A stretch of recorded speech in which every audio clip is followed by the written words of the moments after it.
When you hear the name Cleopatra, what's the first name that pops into your head? Elizabeth Taylor covered in gold? A legendary, mesmerizing beauty? Maybe a femme fatale who toppled two of the most powerful men in Rome? For 2,000 years, her story has been told over and over, but almost always by the people who defeated her. So today, we're going to peel back all those layers of propaganda and take a look at the real woman behind the myth. So, let's just ask the big question right at the start. Was she really this foreign temptress who spelled doom for the Roman Republic?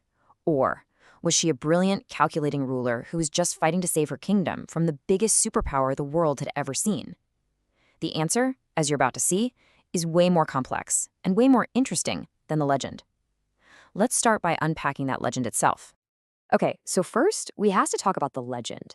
I mean, the image of Cleopatra as this seductive queen who used her beauty as her main weapon is incredibly powerful. It's a story that was carefully crafted by Roman poets and historians and then, perfected by Hollywood.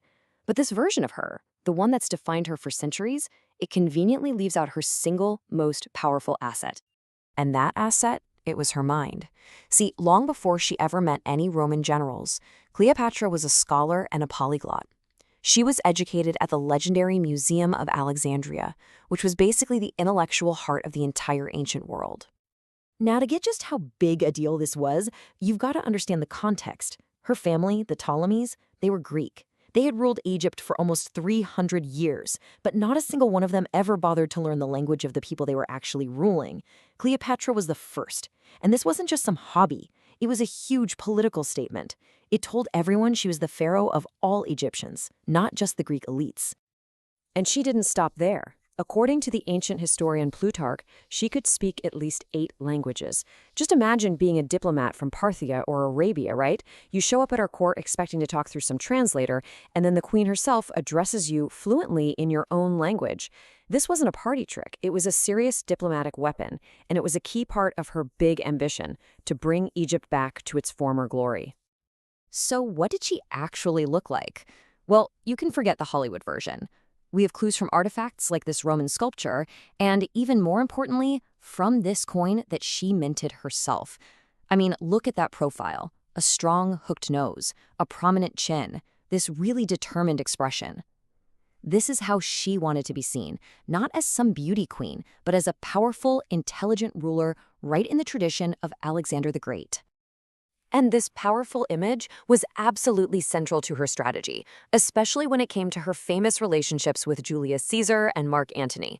The popular story gets it completely backward. These weren't just love affairs that happened to have political consequences. No, these were political alliances, pure and simple, that were cemented by personal relationships. For Cleopatra, romance was statecraft. This timeline really shows you how strategically she was thinking. In 48 BC, she's stuck in a civil war with her own brother. So what does she do?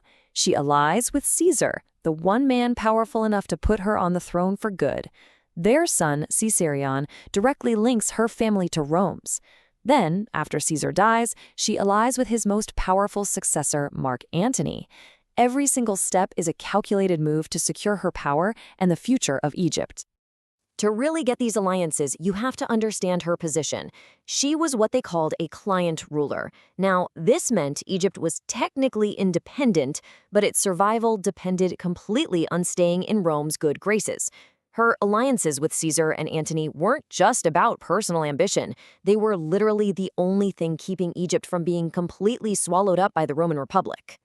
And get this, we have incredible physical proof of how directly involved she was. This here is a papyrus from 33 BC.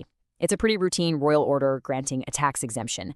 But look at the bottom. In a different handwriting, there's a single Greek word, ginnisthoi. It means make it happen, or so be it. Scholars are pretty sure this is Cleopatra's own handwriting. This isn't some distant monarch. This is a hands-on CEO personally signing off on the business of her kingdom.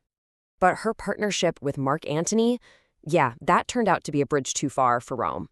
Antony's rival, a guy named Octavian, saw his opening. He launched this vicious propaganda campaign, painting Antony as a weak Roman bewitched by a foreign queen and Cleopatra as the single greatest threat to the entire Roman way of life.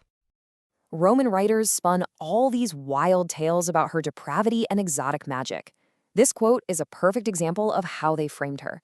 She wasn't an intelligent political player in their eyes, no. She was a sorceress, an Eastern witch who had corrupted one of their best men. It was a classic case of fear-mongering against a powerful foreign woman. But Cleopatra and Antony didn't just take it, they fought back with their own propaganda. Look at this coin they issued. On the back, it calls her the Queen of Kings and of the Children of Kings. This wasn't just some fancy title. It was a declaration of a whole new world order, an Eastern empire to rival Rome, ruled by them and their kids. To Octavian in Rome, this was basically treason. And that brings us to the crucial turning point. In 32 BC, Octavian convinced the Roman Senate to declare war. But here's the kicker.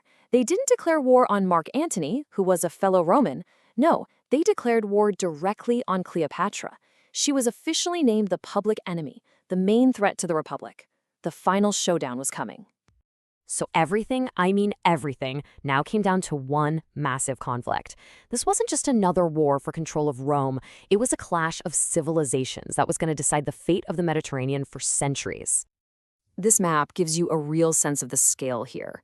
You've got the established power and incredible wealth of Egypt over here in yellow, going up against the unstoppable military machine of Rome in green. At this point, Cleopatra wasn't just defending her throne anymore. She was defending the entire Hellenistic world, all those Greek-influenced kingdoms that had been around since Alexander the Great. And she went all in.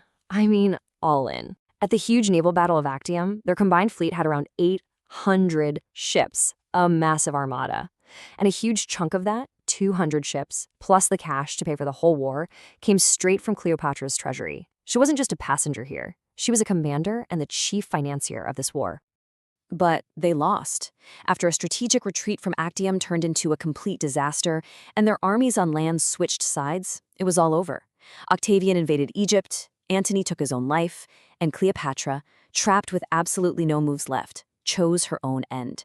She refused to be captured and paraded through the streets of Rome in Octavian's victory parade, a final act of defiance from a queen who refused to be broken. Her death wasn't just a personal tragedy. It was the end of an entire era.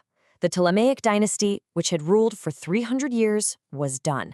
Egypt, the last great successor kingdom of Alexander the Great, became just another Roman province. The Hellenistic age was over. The Roman Empire had begun.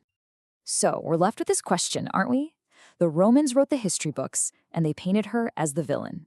But if you actually look at her actions, her intelligence, her political skill, her desperate fight to keep her kingdom independent against this relentless empire, a very different picture comes into focus, not of a seductress, but of the last great pharaoh, the final obstacle that stood in Rome's path to total domination.